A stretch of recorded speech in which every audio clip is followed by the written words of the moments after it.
ನಮಸ್ತೆ ಕರ್ನಾಟಕ ಸ್ನೇಹಿತರೆ, ಇವಾಗ IPL ಹಬ್ಬ ನಡೀತಾ ಇದೆ. ಸೊ IPL ಇಂದ ಕೆಲವೊಂದು ಅಪ್ಡೇಟ್ಗಳು ಬರ್ತಾ ಇದೆ. ಮೊದಲನೆಯ ಅಪ್ಡೇಟ್ ಬಂದು KKR ನದ್ದಾಗಿರ್ತದೆ. ಸೊ KKR ನ ಕ್ಯಾಪ್ಟನ್ಗೆ ಇವಾಗ ಕಂಟಕ ಅಂತ ಹೇಳ್ಬೋದು. ಯಾಕಂತ ಹೇಳಿದ್ರೆ ಅಜಿಂಕ್ಯ ರಹಾನೆ ಇವಾಗ ಕ್ಯಾಪ್ಟನ್ಶಿಪ್ ಇಂದ ಹೊರ ಹೋಗುವ ಸಾಧ್ಯತೆ ಇದೆ. ಈ ರೀತಿಯಾದಂತಹ ಒಂದು ಅಪ್ಡೇಟ್ ಬರ್ತಾ ಇದೆ. ಅಜಿಂಕ್ಯ ರಹಾನೆ ಇವಾಗ ಇಂಟರ್ನ್ಯಾಷನಲ್ ಕ್ರಿಕೆಟ್ ಆಡ್ತಾ ಇಲ್ಲ. ಬಟ್ KKR ಪಾರ ನೋಡಿದ್ರೆ ಉತ್ತಮವಾಗಿ ಆಡಿದ್ರು. ಮೊದಲ ಮ್ಯಾಚ್ ಇರ್ಬೋದು, ಒಳ್ಳೆಯ ಸ್ಕೋರ್ ಮಾಡಿದ್ರು, ಒಳ್ಳೆಯ ಕ್ಯಾಪ್ಟನ್ಸಿ ಮಾಡಿದ್ರು. ಇದೆಲ್ಲ ಇದ್ರೂ ಕೂಡ ಯಾಕೋ ಗೊತ್ತಿಲ್ಲ, ಅಜಿಂಕ್ಯ ರಹಾನೆ ಮೇಲೆ KKR ಫ್ರಾಂಚೈಸಿ ಅಷ್ಟೊಂದು ಕನ್ಸರ್ನ್ ತೋರಿಸ್ತಾ ಇಲ್ಲ ಅಂತ ಅನಿಸ್ತಾ ಇದೆ. ಟೀಮ್ ಒಳ್ಳೆ ಪರ್ಫಾರ್ಮ್ ಕೊಟ್ರೆ ಮಾತ್ರನೇ ಒಬ್ಬ ಕ್ಯಾಪ್ಟನ್ ಸಕ್ಸಸ್ಫುಲ್ ಆಗಿ ಮುಂದಕ್ಕೆ ಹೋಗೋಕೆ ಸಾಧ್ಯ. ಇಲ್ಲಿ ನೋಡೋದಾದ್ರೆ KKR ಟೀಮೇ ಕಳಪೆ ಪ್ರದರ್ಶನ ಕೊಡ್ತಾ ಇದೆ. ಅಂಥದ್ರಲ್ಲಿ ಕ್ಯಾಪ್ಟನ್ಸಿ ಚೇಂಜಸ್ ಅನ್ನುವ ಮಾತು ಇವಾಗ ಎಲ್ಲೆಡೆ ಕೇಳಿ ಬರ್ತಾ ಇದೆ. ಸೊ ಟೀಮ್ ಇಂಡಿಯಾದ ಆಟಗಾರ ಹಾಗೇನೆ ವೈಸ್ ಕ್ಯಾಪ್ಟನ್ ಆದಂತಹ ರಿಂಕು ಸಿಂಗ್ ಅವರಿಗೆ KKR ನ ಕ್ಯಾಪ್ಟನ್ಶಿಪ್ ಕೊಡುವಂತಹ ಎಲ್ಲಾ ಮಾತುಕತೆಗಳು ನಡೀತಾ ಇದೆಯಂತೆ. ಸೊ ಯಾಕೆ ಇಷ್ಟೊಳ್ಳೆ ಪ್ಲೇಯರ್ ಇಟ್ಕೊಂಡಿದ್ರ, ಇಷ್ಟೊಳ್ಳೆ ಕ್ಯಾಪ್ಟನ್ಶಿಪ್ ಮಾಡ್ತಾ ಇದ್ರು, ಯಾಕೆ ಅವರನ್ನ ಚೇಂಜ್ ಮಾಡ್ತಾರೆ ಅನ್ನೋದು ಕೂಡ ಇಲ್ಲಿ ನಮ್ಗೆ ಗೊತ್ತಾಗ್ತಾ ಇಲ್ಲ. ಸದ್ಯದ ಮಟ್ಟಿಗೆ KKRಗೆ ಅಜಿಂಕ್ಯ ರಹಾನೆ ಅಂತ ಕ್ಯಾಪ್ಟನ್ ಬಿಟ್ರೆ ರಿಂಕು ಸಿಂಗ್ ಅಂತ ಕ್ಯಾಪ್ಟನ್ಶಿಪ್ ಖಂಡಿತವಾಗಿಯೂ ಮಾಡೋಕೆ ಆಗೋದಿಲ್ಲ ಅಂತ ಅನಿಸ್ತಾ ಇದೆ. ಅಜಿಂಕ್ಯ ರಹಾನೆನ ನೀವು ಸೈಡ್ ಲೈನ್ ಮಾಡಿದ್ರೆ ಅದು KKRಗೆ ನಷ್ಟ ಆಗ್ತಾ ಇದೆ. ಸೊ ನೋಡೋಣ ಮುಂದಿನ ದಿನಗಳಲ್ಲಿ KKR ನ ಕ್ಯಾಪ್ಟನ್ಶಿಪ್ ಯಾರು ವಹಿಸ್ಕೊಳ್ತಾರೆ. ಏನೇ ಆದ್ರೂ ಅಜಿಂಕ್ಯ ರಹಾನೆ ಕ್ರಿಕೆಟ್ ಮೇಲಿನ ಪ್ರೀತಿಯನ್ನು ಒಪ್ಕೊಳ್ಳೇಬೇಕಾಗ್ತದೆ. ಕ್ಯಾಪ್ಟನ್ಶಿಪ್ ಇರ್ಲಿ ಇಲ್ಲದೆ ಇರ್ಲಿ, ಅಜಿಂಕ್ಯ ರಹಾನೆ ಯಾವಾಗಲೂ 100% ಕೊಡ್ತಾರೆ. ಸೊ ಇವಾಗ ಈ ತರದ ಡಿಸಿಷನ್ ಬೇಡ ಆಯ್ತು ಅಂತ ಅನಿಸ್ತಾ ಇದೆ. ಒಂದು ವೇಳೆ ಕ್ಯಾಪ್ಟನ್ಶಿಪ್ ಚೇಂಜ್ ಮಾಡೋದೇ ಹೌದಾದ್ರೆ ಮೊದಲೇ ಚೇಂಜ್ ಮಾಡಬೇಕಾಗಿತ್ತು. ಇವಾಗ ಮಿಡ್ IPL ನಲ್ಲಿ ಚೇಂಜ್ ಮಾಡೋದು ಅಷ್ಟೊಂದು ಒಳ್ಳೆಯ ನಿರ್ಧಾರ ಅಲ್ಲ ಅನ್ನಿಸ್ತಾ ಇದೆ. ಇದು ಒಬ್ಬ ಪ್ಲೇಯರ್ಗೆ ಕೊಡುವಂತಹ ಮರ್ಯಾದೆನೂ ಕೂಡ ಅಲ್ಲ ಅಂತ ಅನಿಸ್ತಾ ಇದೆ.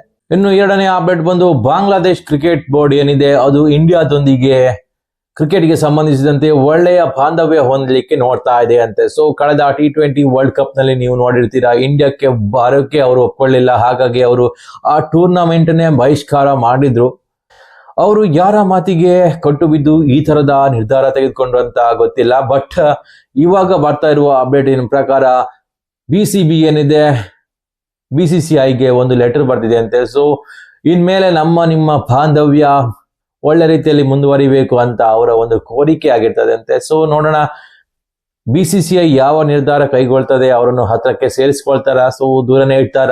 ನಮ್ಮ ಒಂದು ಲೆಕ್ಕಾಚಾರದ ಪ್ರಕಾರ ದೂರ ಇಟ್ಟರೆ ಒಳ್ಳೇದನ್ಸುತ್ತೆ. ಇಂಥವ್ರನ್ನ ದೂರ ಇಟ್ಕೊಂಡಿದ್ರೆ ನಮ್ಗೆ ಒಳ್ಳೇದಾಗ್ತದೆ. ಸೊ ಇಂಥವ್ರು ಇಲ್ದೇ ಇದ್ರೇನೆ ಒಳ್ಳೇದು. ಯಾಕಂತ ಹೇಳಿದ್ರೆ ಇಂಡಿಯಾದ ಕ್ರಿಕೆಟಿಗೆ ಬೆಂಬಲ ಕೊಡುವಂತಹ ಅನೇಕ ಕ್ರಿಕೆಟ್ ಬೋರ್ಡ್ಗಳಿದ್ದಾವೆ. ಸೊ ಅವುಗಳೊಂದಿಗೆ ಉತ್ತಮ ಬಾಂಧವ್ಯ ಇಟ್ಟರೆ ಸಾಕನ್ಸುತ್ತೆ. ಸೊ ಇಂಥ ಕೈ ಕೊಡುವ ನಾಗಿನ್ಗಳನ್ನು ದೂರ ಇಟ್ರೆ ಒಳ್ಳೇದು, ಅದು ನಮ್ಮ ಇಂಡಿಯನ್ ಕ್ರಿಕೆಟ್ಗೆ ಅಂತ ಅನಿಸ್ತಾ ಇದೆ.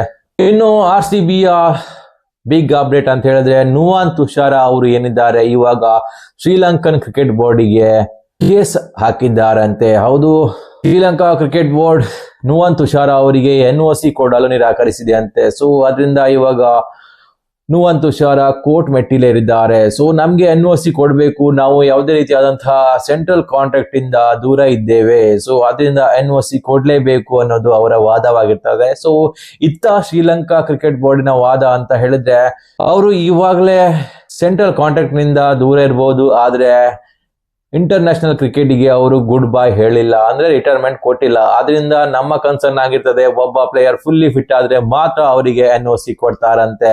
ಸೊ ಇದೇ ಅವರ ವಾದವಾಗಿರ್ತದೆ. ಯಾಕಂತ ಹೇಳಿದ್ರೆ ನುವಾನ್ ತುಷಾರ ಶ್ರೀಲಂಕಾ ಕ್ರಿಕೆಟ್ ಬೋರ್ಡ್ ನಡೆಸಿದಂತಹ ಫಿಟ್ನೆಸ್ ಟೆಸ್ಟ್ ಏನಿದೆ ಅದನ್ನು ಪಾಸ್ ಮಾಡಲಿಲ್ಲ. ಸೊ ಆದ್ರಿಂದ ಅವರಿಗೆ NOC ಕೊಡ್ಲಿಲ್ಲ.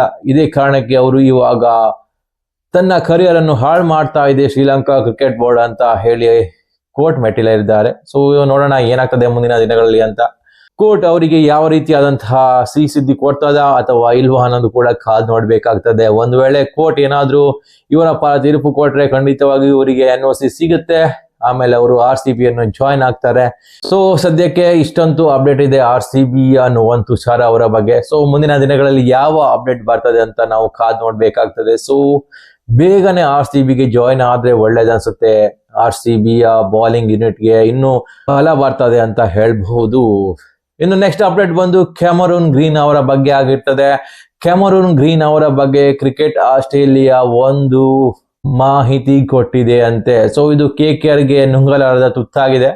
ಸೊ ನೋಡೋದಾದ್ರೆ ಕ್ಯಾಮರನ್ ಗ್ರೀನ್ ಅವರಿಗೆ ಬಿಟ್ಟಿದೆ ಅಂತೆ ಕ್ರಿಕೆಟ್ ಆಸ್ಟ್ರೇಲಿಯಾ. ಅವರು ಬಾಲ್ ಹಾಕ್ತಾರಾ ಇಲ್ಲವಾ ಕೇವಲ ಬ್ಯಾಟಿಂಗ್ ಮಾಡ್ತಾರಾ?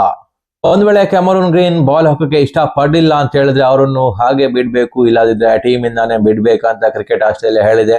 ಸೊ ಇದು KKR ಗೆ ನುಂಗಲಾರ್ದ ತುತ್ತಾಗಿದೆ ಅಂತ ಹೇಳಲಾಗ್ತಾ ಇದೆ. ಇವಾಗ ಏನ್ ಮಾಡೋದು ಗೊತ್ತಾಗ್ತಿಲ್ಲ KKR ನ ಪರಿಸ್ಥಿತಿ. ಯಾಕಂತ ಹೇಳಿದ್ರೆ ಅತಿ ಹೆಚ್ಚು ಮೌಲ್ಯ ಕೊಟ್ಟು ಕ್ಯಾಮರನ್ ಗ್ರೀನ್ ಅವರನ್ನು ಪರ್ಚೇಸ್ ಮಾಡಿದ್ರು. ಇದರಲ್ಲಿ ಕ್ಯಾಮರನ್ ಗ್ರೀನ್ ಅವರ ತಪ್ಪಿಲ್ಲ ಅಂತ ಅನಿಸ್ತಾ ಇದೆ. ಎಲ್ಲೋ KKR ಫ್ರಾಂಚೈಸಿನೇ ಎಡವಿದ್ರ ಅಂತ ಅನಿಸ್ತಾ ಇದೆ. ಯಾಕಂತ ಹೇಳಿದ್ರೆ ಕ್ಯಾಮರನ್ ಗ್ರೀನ್ ಅವರು 2026ನೇ IPL ಗೆ ಆಡೋಕ್ಕಿಂತ ಮುಂಚೆ ನಡೆದಂತಹ ಆಕ್ಷನ್ ನಲ್ಲಿ ಕೇವಲ ಬ್ಯಾಟ್ಸ್ಮನ್ ಕ್ಯಾಟಗರಿಯಲ್ಲಿ ತಮ್ಮ ಹೆಸರನ್ನು ನೋಂದಾವಣೆ ಮಾಡಿದ್ರು.